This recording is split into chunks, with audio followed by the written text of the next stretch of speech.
Hi YouTube, welcome back. Today I want to show you how I do my lesson planning for homeschool.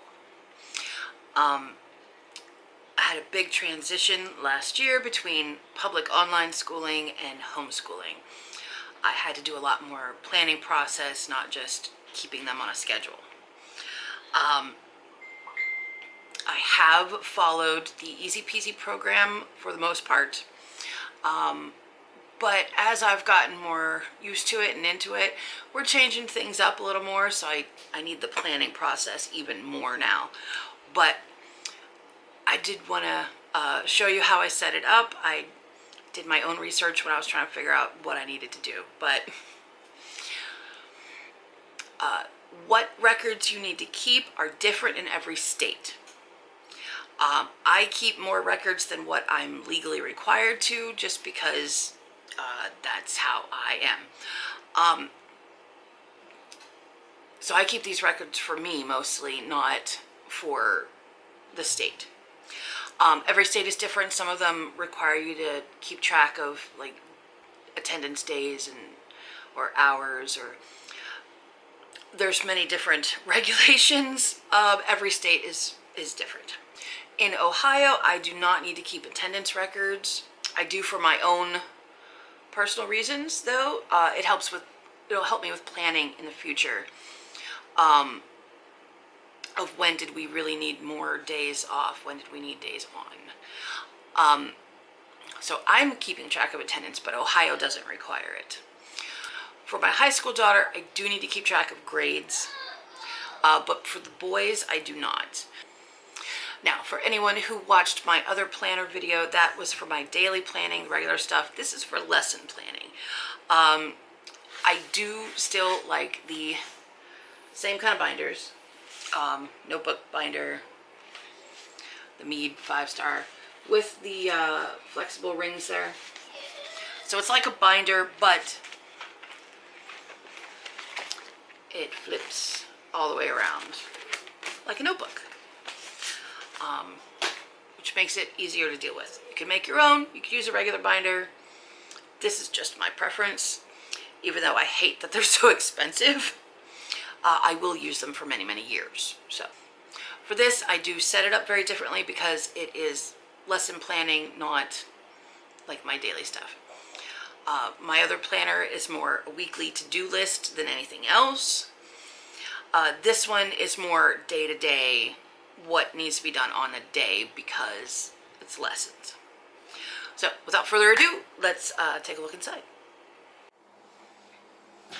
Now, for one thing, this is a blue binder, whereas my daily planner is red, so I can easily tell them apart based on the color. Again, I used the tab dividers that come with these binders. They have the inserts, so I keep my attendance records there. I have a separate one for each child. We also started with a very different schedule.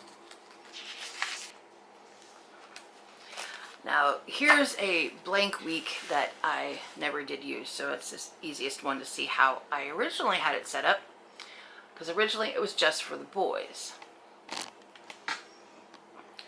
I have the Monday, Tuesday, Wednesday, Thursday, Friday, and then a notes section. And on each day, there was a little section for, language arts, reading, math, Bible, history, science, the extra classes like art, music, computer, things like that.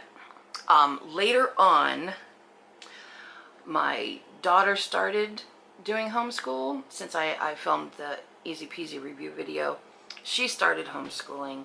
So instead of the notes, I just wrote in her stuff and what lessons she did. And of course, I have the smaller tab dividers for the months. We actually started in July. That way, when August, September, October came, and I was having to do a lot out in the garden, do a lot of canning, cleaning up, getting ready for fall, we were okay to take days off to do that because we were already ahead. So beginning of the month, I do have the calendar page, and after I printed it, I had the idea of putting like a goal of how many days to do, and then a spot to put the actual days we did for the month. And I will also write off like vacation days, holidays, birthdays, days that we're taking off of school, stuff that will affect school. I will write on these calendar pages. And in the future, I'll have the goal and the actual day spots printed in there, but I had already printed all these up. I went through all the notes sections and just wrote my daughter's name. And I just write Monday, did these lessons, Tuesday, these lessons. She's mostly on her own, so I'm not planning her day. Whereas the boys' days, I am planning. Are we following the regular schedule? Are we changing things up, changing orders, skipping a lesson, things like that. But I will go through and at the beginning of the week figure out what lessons to do on what days, and write that out, just the lesson numbers, or something totally, like we're reading a different book right now, so I just write the book and the chapter on the reading. And then after we do it, I will go back and fill out info, like more description of what it is, as opposed to just the lesson numbers. And then my next section, I have grades. Now this is like my point system that I came up with for my boys. Now I've got different section for each child. My daughter gets the first one, she has more papers. And then the boys each have their own section. As for grading papers, I don't want to put their grades on on camera, but here's one we haven't filled out yet. And this is the back of a page, but I just literally list the numbers up to 180 because there's 180 lessons. And then I'll just put the score, like, 4 out of 5 or 19 out of 20, whatever the score is. And then when I'm all done, I will figure it out, their grade for the end of the year. But obviously they wouldn't all fit on one page, so this is like the second half of the year. And then the other side does say the name of the class. So I have one for each class for both boys, like this. The high school stuff, actually there's stuff to print out of the Easy Peasy. This one I just printed for Kara. We haven't filled anything out yet. So they'll have, they all look different, but most of them will already have the total points able to get, and then you just fill in the others, and then it'll kind of gives you a cheat sheet on how to figure out a grade, but I know how to do that. So hers are printed in there. The boys, I made up my own. And then for like art projects, I just have a piece of notebook paper and I write down the name of the project and how many points I gave them. And then, some extra note paper. And then for my last section, I have like course descriptions, places to write extra things that we read in addition to those, and things like that. You could also, like, many states send a letter from the superintendent. I actually have a separate binder for superintendent correspondence.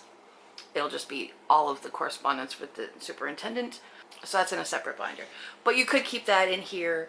I don't need that on a daily basis, so I don't keep it in here. But that is my very basic lesson planner. You could definitely add more sections, keep more things in there. But since we don't need a lot in Ohio, I don't have that much in here. It's mostly about the daily planning and figuring out which lessons we need to do on what day. Well, I hope this video has helped you, or at least given you something to think about. So thanks for coming along with me today. May the Father bless you all. Shalom.